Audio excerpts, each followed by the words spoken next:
ಈಗ 33 ಖಾತೆಗಳು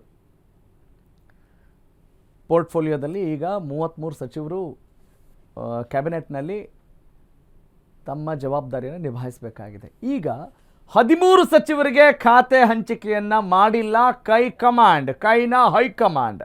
ಹಾಗಾದರೆ ಏನು ಮಾಡ್ತಾ ಇದೆ, ಯಾಕೆ ಗೊಂದಲ ಆಗ್ತಾ ಇದೆ, ನಾಳೆನೇ ರೀ ಅಧಿವೇಶನ ಇರೋದು, ಏನು ಮಾಡ್ತಾರೆ ಅನ್ನೋದ್ರ ಬಗ್ಗೆ ಮತ್ತೊಂದು big update on news blast.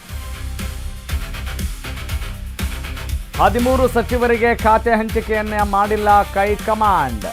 ಖಾತೆ ಹಂಚಿಕೆ ಗೊಂದಲದ ನಡುವೆ ನಾಳೆಯಿಂದ ಅಧಿವೇಶನ ಕೂಡ ಇದೆ. ಹೀಗಾಗಿ ವಿರೋಧ ಪಕ್ಷಗಳಿಗೆ ಬಹಳ ದೊಡ್ಡ ಮಟ್ಟದ ಆಹಾರವಾಗೋದ್ರಲ್ಲಿ ಅನುಮಾನವೇ ಇಲ್ಲ. ಅಧಿವೇಶನದ ಪೂರ್ವ ತಯಾರಿಗೆ ಮುಖ್ಯಮಂತ್ರಿ ಡಿ ಕೆ ಶಿವಕುಮಾರ್ ಮುಂದಾಗಿದ್ದಾರೆ, ಮುಂದಾಗಲೇಬೇಕು. ಪೂರ್ವ ತಯಾರಿಗಾಗಿ ಸಚಿವರ ಜೊತೆ ಡಿ ಕೆ ಶಿವಕುಮಾರ್ ಸಭೆಯನ್ನು ಕರೆದಿದ್ದಾರೆ. ಎಲ್ಲ ಸಚಿವರ ಜೊತೆಗೆ CM D K Shivakumar meeting ಕೂಡ ಮಾಡಲಿದ್ದಾರೆ. ಸಂಜೆ 4 ಗಂಟೆಗೆ ಗೃಹ ಕಚೇರಿ ಕೃಷ್ಣಾದಲ್ಲಿ ಈ ಒಂದು ಸಭೆ ಆಯೋಜಿಸಲಾಗಿದೆ.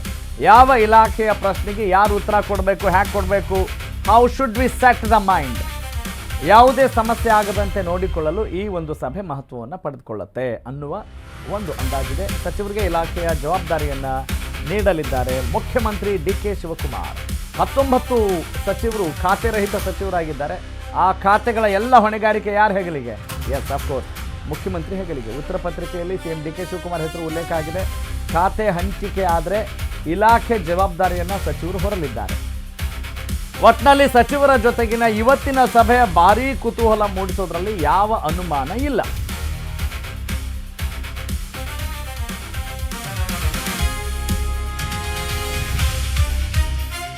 ನೋಡಿ, ನಾವು ಪ್ರತಿದಿನ ಈ ಮಾತನ್ನ ಹೇಳ್ತಾನೆ ಇರ್ತೀವಿ.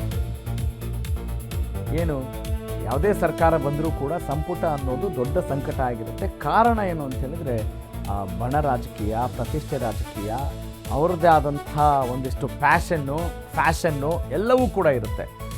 ಅದರ ಜೊತೆಗೆ ಗೊತ್ತಿರುತ್ತೆ ನಿಮಗೆ ಯಾವ ಇಲಾಖೆಯಲ್ಲಿ ಎಷ್ಟೆಷ್ಟು ಹಣ ಬರುತ್ತೆ, ಅದನ್ನು ಹೇಗೆ ನಿಭಾಯಿಸಬೇಕು, ಅದರಲ್ಲಿ ನಮ್ಮ ಸ್ವಾರ್ಥ ಎಷ್ಟು, ಸ್ವಾಮಿ ಸೇವೆ ಎಷ್ಟು, ಜನರಿಗೆ ಎಷ್ಟರ ಮಟ್ಟಿಗೆ ಏನೇನು ತಲುಪಿಸ್ಬೇಕು, ಸದ್ಯದ ಗ್ರಾಮರ್ ಹೆಂಗಿದೆ ಅಲ್ವಾ. ಸೊ ಈ ಎಲ್ಲ ವಿಚಾರಗಳು ಕೂಡ ಚರ್ಚೆಗೆ ಬರೋದಿಲ್ಲ.